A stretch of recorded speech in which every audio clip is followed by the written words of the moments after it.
Welcome everybody to Bourbon and Boxing, man. Once again, this is episode 25. I am your host, Jeff Foltz, man. And I'll tell you what, I normally don't drink through the week, but this has been one of those weeks, man. My little girl's been sick. I had to take a day off work today, which kind of gives me an extra day off this week. I'm off tomorrow also. But dealing with a sick kid, and then what happened over the weekend, guys? What we watched occur in the boxing ring as we watched Francis Ngannou hat off to that guy. 100% for his performance. But let's be realistic, guys. A good performance doesn't mean you win the fight.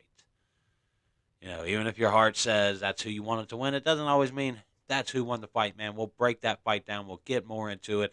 Now that it's the middle of the week, I've kind of settled down a little bit about it. I've been on the internet reading, seeing all this stuff, what people have been saying, kicking Tyson Fury while he's down, taking shots as much as they can at the guy. And I get it, he puts a lot on himself with his mouth and some of the things that he says.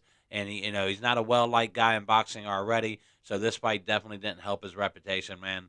As far as what people think about Tyson Fury, but hey, let's like I said, I normally don't drink on a Wednesday, but hey, it's been a hell of a week, man. Not a lot of sleep, sick kid in the house, a crazy week of boxing on top of the Foster versus Hernandez fight that we also watched, that I watched after the Fury and Ngannou fight, and that was an amazing fight too. So great week for boxing overall. As far as the attention and everything that went on in Saudi Arabia was attention that was absolutely amazing for boxing. They put on a hell of a show over there. The show itself, the spectator, what they did to set it up was probably better than the boxing match actually was. But it also provided some excitement, man. When the underdog almost wins the fight, it definitely makes for an exciting night for boxing because everybody wants to see that underdog win, man. Everybody wants to see the guy that everybody says doesn't stand a chance. I even said he didn't stand a chance at all. And I question his power. Did he have power like Dante Wilder? I don't know if Fury just slept on him and played around too much and let that punch come in too easy. So it's still hard to judge off one punch what kind of power he has. But hey, he definitely can make a living in boxing. Let's not get any doubts about that for Francis Ngannou. But hey, we're gonna take a shot, man. I'm not gonna drink a lot tonight, of course, being a Wednesday. Probably take a couple shots with you guys on the show. I normally don't drink through the week, but hey, an extra day off, and what a hell of a week, man. Uh, for sports, for boxing in general, and my household. So it's been a crazy one. On top of Halloween, ooh, trick or treat, baby, trick or treat. All right.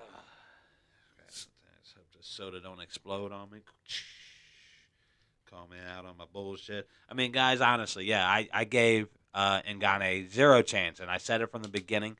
I didn't even give him a puncher's chance, guys. I will admit to that. I was the guy who absolutely said Francis Ngannou did not stand a single chance in this fight. Uh, I stood by it. I stand by what I said because you can't go back on it. You said it. I was wrong about him standing a chance, but that doesn't mean he won the fight, guys. Let's get back to that here in a minute. But hey, let's talk about our sponsor right before we take our shot. Brown Family Construction, guys. For any of your construction needs in the Northern Kentucky, Cincinnati area, hit up Brown Family Construction on Facebook. You can find all the information and contact Jason Brown. For any of your construction needs, Brown Family Construction, where the name says it all, they treat you like family. Thank you, guys. And definitely shout out to Brown Family Construction. Uh, but anyways, let's get this shot down, and then let's get to talking about what we saw this weekend, guys, because it was definitely a big weekend, and definitely a lot to talk about. It's all over the internet. All good for boxing, though. I'm telling you right now, all good for boxing. The attention is on boxing right now. Even with the NFL football going on, the NBA season starting, the attention was on boxing this week and still is right now as everybody is still talking about this fight we saw over the weekend.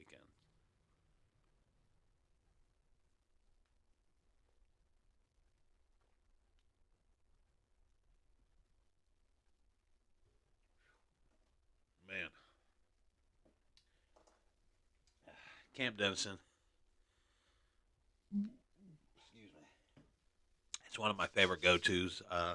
It's not real harsh, Really good to drink. If you're going to drink through the week, it's not real harsh, man. Doesn't have a overpowering, doesn't give you a hangover, stuff like that. Not bad stuff, Camp Dennison. If you're looking for good, cheap bourbon, that also does the work for you. Anyways, man, like I said, I can't go back on what I said. It's on, it's on film. I said it. Francis didn't even stand a puncher's chance, is what my comments were, is what I said in my last video. And I stood by it. And, you can't go back on what you said. I was wrong. He showcased his power. And if you look at Fury's performance throughout this whole fight, it wasn't Fury. He threw 400 and something punches, and he usually throws around, the 800 punch mark, 800 punch mark, around that amount. He threw 400 punches. He wasn't that active. This fight wasn't as exciting as people would have made you think it was. If you talk to somebody walking in, oh yeah, that was an amazing fight. It was okay. It wasn't that active of a fight, and I think that's where Ngannou, who we didn't give a chance to, I think that's where his corner went wrong by telling him to be so patient. Nothing wrong with being patient. That set up that big punch that he landed in the third. But his patience cost him 6, 7 rounds because he wasn't active. He wasn't throwing the punches. He wasn't throwing enough punches. Fury was throwing just enough to outpunch him in the count and the punch count, and outland him to enough to where he was taking those rounds, stealing those rounds from Ngannou because he wasn't being an active guy. And I think that's where if I go back and you do some more training with Ngannou after seeing that he's got the boxing ability, he's an athlete, and that's where Teddy Atlas had talked about him being an athlete, and that's why he stood a chance in the fight because he was overall an athlete, a guy that's 6'5" and can throw kicks and all this other stuff. Believe it, he's an athlete. That's what Teddy was telling everybody. I didn't even believe Teddy. I knew Teddy was friends with Ngannou, so I didn't, go by much of what he said, even though it's Teddy Atlas. And if Teddy says it, you got to listen to it, guys. Most of the time, he is right on the button. But the fact was, I didn't give him that chance. I didn't really think about his athleticism or think about it in that way. And he came out, and his patience is what lost him the fight in a way. It gained him the knockdown, but it lost him the fight. Because if the way Fury was fighting, he wasn't fighting like himself. He wasn't putting on the pressure. He wasn't applying his weight on the Ngannou. He wasn't trying to bully him. He wasn't trying to force that fight, throw the heavier punches. He just wasn't fighting that way for some reason. Uh, like we saw him against Wilder in his previous fights. He wasn't fighting the same way. So if you're in Ngannou, midway through after that third down knockdown, your corner needs to tell you, okay, we need to force the issue. You saw what your power can do. He's not looking like himself. We need to take advantage of it. And that's what I was expecting to happen. Is Ngannou to start to apply the pressure after knocking him down in the third. He really didn't. He kind of backed off, giving Fury the fourth round, fifth round, sixth round, seventh. Seventh, you might have been able to get a seventh round to, or no, the seventh round, I would have made a split. Gave Ngannou the eighth round, ninth round to Fury, ninth round to, or 10th round to Fury, first round to Fury, second round to Fury.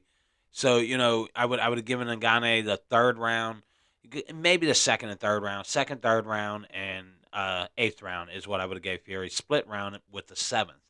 But and or Ngannou, not Fury. So it tells you he wasn't that. If he would have been more active, he probably would have had a better opportunity at not only taking down, the top guy in the heavyweight division, and really shocking the world because that's what the world wanted to see.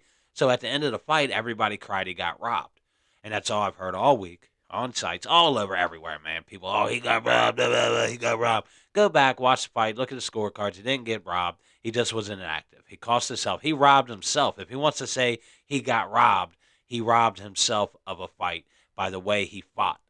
Okay, he was patient, and I get being patient because if you're going to go in there and throw against a Gypsy King, you better believe he's going to start throwing back. Now that's the thing too. If he would have became more active, and it would have brought more Tyson's fight side out of him, I believe, and would have made him start throwing more punches himself, and it would have became a real battle. I think you put these two back in the ring again, and you make it a more active fight where these guys are throwing more punches, and it's a hell of a fight, man. It's a hell of a fight, and in this time, I'm not going to underestimate Francis Ngannou going into a second fight with Fury, I would then say, okay, man, this guy is dangerous. You got to watch out, especially if he gets more active. He shows that he can box and he can make a. Does he go back to MMA? When he can make a living in boxing twice as much money that he was going to make in MMA and not put his body through all the damage that the MMA is going to do, taking kicks and being taken to the ground and, all these holds and stuff that they have that's going to put wear and tear on everything in your body. Broken ribs, broken legs, broken, whatever. MMA is some fair shit, man. It puts your body through the ringer a little more than boxing. Boxing just puts your head, your ribs and stuff, but your legs and stuff, you're not getting kicked and stuff like that. So it's not as much damage, I would think, as MMA provides.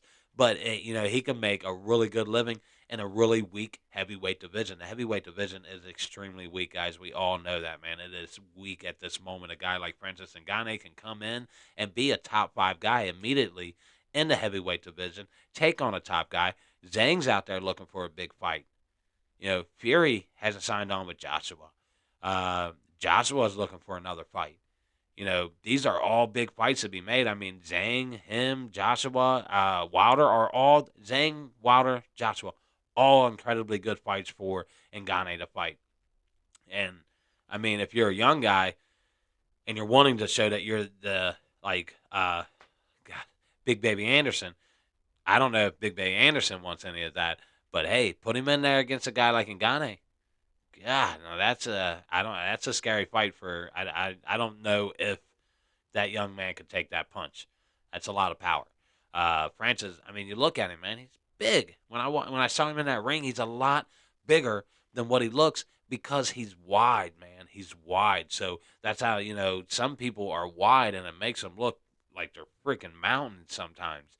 And that's Ngannou's just not a tall guy. He's a big, broad dude, and I mean, you look at he stays in shape, and he's got a great punching power.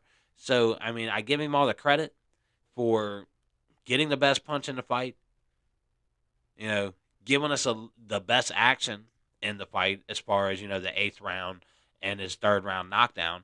But it didn't give him the fight, in my opinion. He didn't win the fight. No matter what people say, he didn't get robbed. Even if it would have been a split decision or whatever, even with him losing, it wasn't a robbery because he didn't convincingly win the fight. Like, he didn't dominate it. He didn't win 10 out of 9 or 9 out of 10 rounds. He didn't win 8 out of 10 rounds. He didn't convincingly dominate that fight in any way, shape, or form. He had 3 good rounds, and then he took the rest of the fight off being patient, I guess not wanting to be caught, not wanting, I get and maybe just coast to the end. You should know that you're not going to get the decision. So unless you completely dominate the fight in a fashion that they cannot not give you the decision, you're not going to get the decision against Fury. You know that because they just spent all that money for Fury and Usyk to happen. A lot more money than what they spent for this fight to unify the division. They're definitely not going to have Fury losing. But that's not why Fury won. Okay, let's get that correct. That's not why Fury won this fight. He won this fight because he was a more active guy. It wasn't a lot more activity on anybody's part. It was only 12 or what, 8 more punches thrown, or eight more punches. Was it thrown or landed? Yeah, thrown by Fury. Then Ngannou, was it 470 to 462? So I mean, you had not a lot of punches. Like I said, not a real active fight either, guys. You guys everybody's out there like it was the most exciting fight they've ever seen. It wasn't at any means. It was for a heavyweight, even a heavyweight fight, not a lot of punches being thrown. It wasn't that great. But I'll tell you now, if Fury fights that way in any shape and form against Usyk, he's going to get his ears boxed off. And he won't win that decision. That's a fact. If Usyk just outboxes him, he will not win that decision. It's not going to favor him. He's not going to be the favorite going into that fight because everybody wants Usyk to win it. Fury is the bad guy of the heavyweight division. What he's done to condone it, I don't know. Why everybody hates Fury, I don't know. I know he's mouthy. He talks a lot. He's a cocky dude. But he's, the best in the heavyweight division. So it's, I don't dislike him. I like him. You know what I mean? But everybody, they, even over in the UK, he's not popular there. It's hard not to be popular in your own country, but we see that here in the U.S. all the time. I mean, he fought Fury versus Fury is more popular in the U.S. fighting a U.S. fighter than he is in the U.K. fighting a U.S. fighter. That's the crazy part about it. It's weird. That's what we do here in the U.S. We don't back our own fighters. We back the guy fighting our own fighters. Like, oh, Lomachenko, Lomachenko, Lomachenko. Devin Haney is freaking from Las Vegas, guys. And we're in here chanting the opposing guy from another country's name against our American fighter. But that's what Americans do. They don't back their own fighters. It's pretty sad, guys. Get behind your guys, man. Get behind them. It's, every other country does do the same thing. But I don't want to get down that road because that's a whole nother road, man. But I will say this, that fight was a surprising fight. All right? Surprising in how Fury fought and surprising in what I seen from Ngannou that told me that he could definitely have a career in boxing. But he's got to prepare for guys being more active. If you think Deontay Wilder's going to come in and throw 400 punches, you're out your goddamn mind. He's not. He's going to throw 700, 800 punches. So you got to be more. You're not going to be able to just sit there and ease into what you want to do. He's not going to let you set it up. Guys like Zhang aren't going to let you set that up. Guys like even Anthony Joshua, he's not going to allow you to set that up. He's a more patient fighter. That fight might be more in favor of Ngannou just because Anthony Joshua is a more patient guy, and he's not a large amount thrower like these other guys are. So, yeah, that would be more favored for Ngannou, in my opinion. But guys like Zhang who throw punches and guys like Wilder who are active guys, some of these other guys who are active, like shit. I mean, Big Baby Anderson's super active. So, you go up against these guys who are active guys, you've got to be more active because you just can't play defense and hope that you land one awesome punch. I guess you can. And with that type of power, I guess you really can. But, you know, at some point, it's going to wear you down in the later rounds. The guys being more active, wearing you down, and you have to be more defensive is going to take your energy away. So I don't think he wins fights like that down the road. I think he's got to be more active, more aggressive, and I think he got the ability to be able to show this guy that. I heard his trainer's name earlier. Dewey something, and I can't. It was Dewey something. I can't think of his last name, but he's doing a hell of a job in training Ngannou, and I think he could show him more aggressive style because he seems where he's wide and he's got a great chin on him. He's got that nice defense where it's hard to break through it. So he could be more aggressive and going forward and pushing the pace and forcing his weight and power onto these other guys, man. He could definitely be deadly in the heavyweight division. Hats off to Ngannou for a great fight, but you didn't win, man. I'm sorry, buddy. But you didn't win, but you showed hell of a heart. And I know in this world where everybody wants to give the guy who showed heart and a good showing and they really wanted the underdog to win, they want to give that guy that participation trophy. But let's not do that here, guys. I've seen it all week, people doing it. Let's not do it. Give Fury his due. He won the fight. It wasn't a pretty win by any means. Ngannou, the underdog, the Rocky, as Teddy Atlas might call him, the Rocky. He had his, he outperformed what people thought. So in a way, he won the fight, regardless if he lost. If he performed well, he was going to win. It was a no lose situation for him because if he got beat, well, he was expected to lose. And then if he put on a good fight, well, then he did the unexpected and he outperformed what we thought he would. So we give him a participation win. Considering how good he did in a few of those rounds, I think he deserved that fight. That's not the way boxing works, man. It's like MMA. Let me explain it to you. In an MMA, if a guy gets knocked down in the first round but wins the next 2 rounds in a 3-round fight, who wins that fight, guys? Probably not the guy who lost the 2 out of 3 rounds, correct? I mean, simple math, man. If a guy wins 2 out of 3 rounds, regardless if he got knocked down in a round or not, if he got back up and finished the fight and won the majority of the fight, then he wins that fight. So it's not that hard to really set down. And I get the MMA guys wanted this win so bad, and they got their best performance, and now they're pumped up. And, oh, yeah, that's right. We told you, boxing. We told you, boxing. No, you didn't tell us shit. And Ngannou's a great talent, but that's won the MMA as far as performance and giving you guys a participation trophy, guys. I'll give you guys a participation trophy. That's what you guys got. Okay, you got a participation trophy. Good job for the one out of I don't know how many MMA guys have come over and tried it.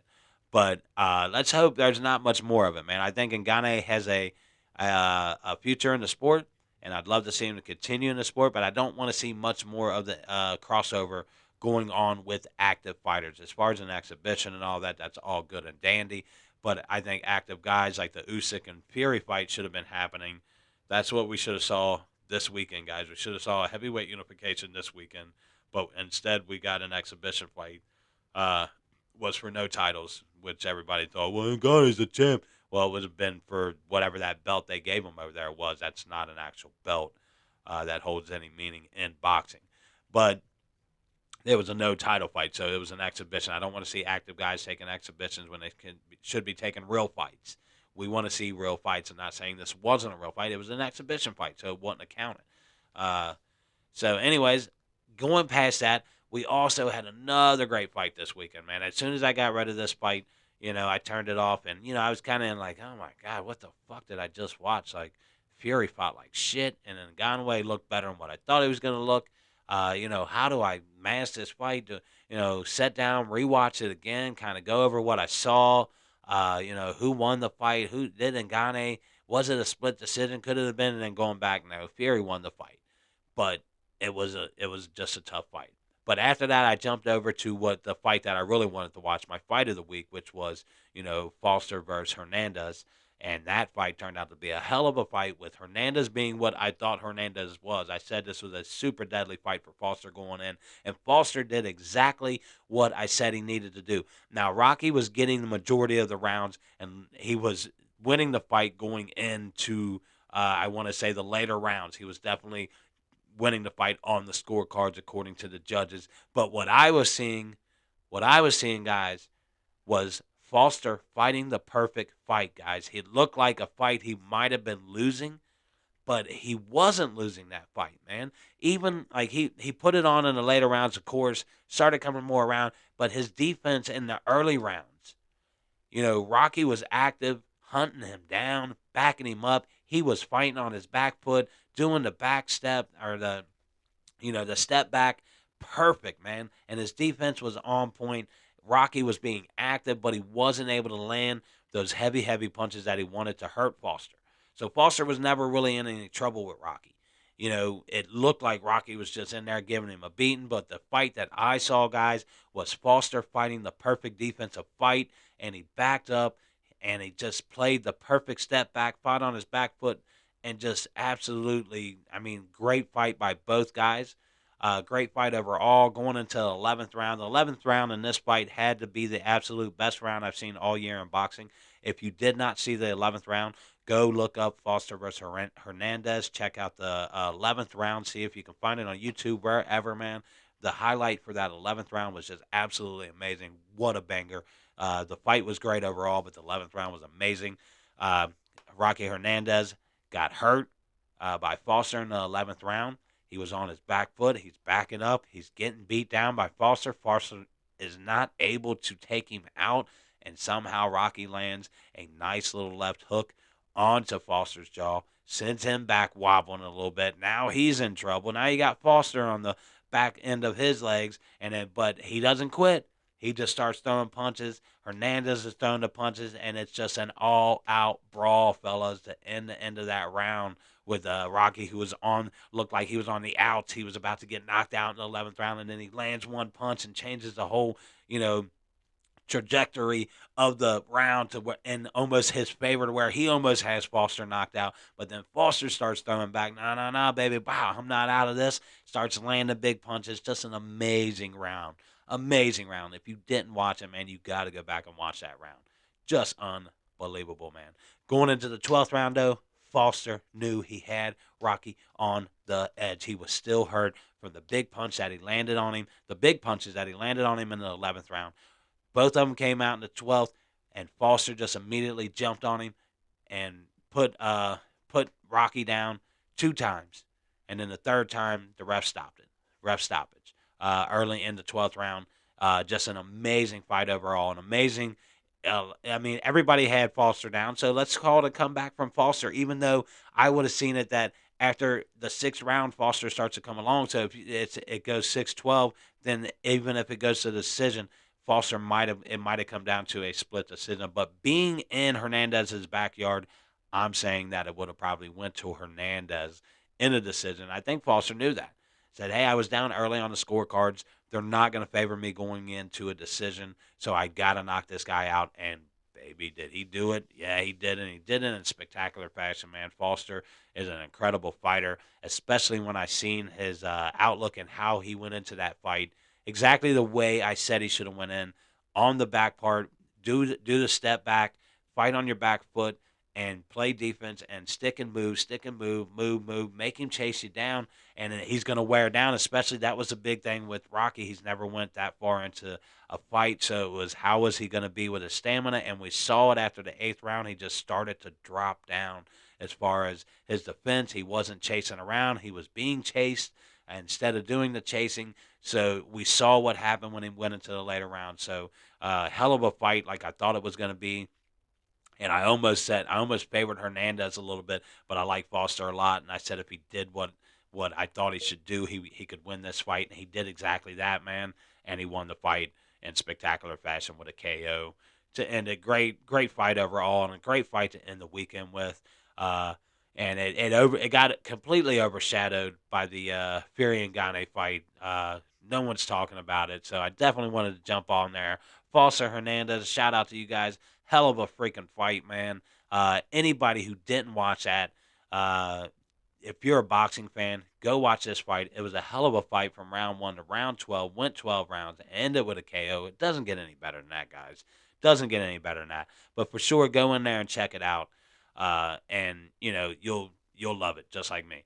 A lot the boxing news that I've heard. Of course, we got the undercard. Some of the undercard for the Benavidez versus Andrade fight, where you got Charlo on there fighting Jose Benavidez, the younger brother of David. Scary fight for Charlo to come back to. And then today, I also seen that Jason Maloney will be fighting Sanchez on that card. Also added to the card, and there's a couple other ones on there that I forgot about. But looks like overall it's going to be a hell of a fight night there. A great card overall. And then also Showtime has pulled out of that December 9th last showing that they were going to do, and they pushed it back to December 12th, if I'm correct, if what I've heard. So, our December 16th, it might have been, uh, which I hope not 16th. December 12th, I would think, because the 16th, they're not. I ain't watching Bam. I'm not watching Mayweather over Bam in an exhibition any day of the week. Bam versus Sonny on December 16th, so no way I'm missing that fight. But I think it was the 12th I heard that they were going to redo that fight. And what I've heard is supposed to be Floyd Mayweather versus Mikey Garcia. Uh, and a nice little fight there. So, we'll see how that goes, if that comes along and how that works out. But not a whole lot of news, man. Just some big fights coming on this weekend. We'll talk about that more on my next show on episode 26, man, when I jump in there and I'll talk about this weekend's fights coming up. Some really good fights coming up. There's 4 main cards this weekend. So we'll try to get into all of them, break them down for you, man. Give you my favorites, whatever. Find out some boxing news for you guys. And thanks for joining me, man, for another episode of Bourbon and Boxing. Once again, I am your host, Jeff. Let's take one more shot together, and we're going to call this show a wrap, guys. Thanks for joining me once again, man. I love getting on here and talking. Even when I'm wrong about stuff, man, you just got to get on here and admit when you're wrong. I was 100% wrong about Ngannou. And, you just got to admit it, guys. But, hey, let's take this shot, wrap this show.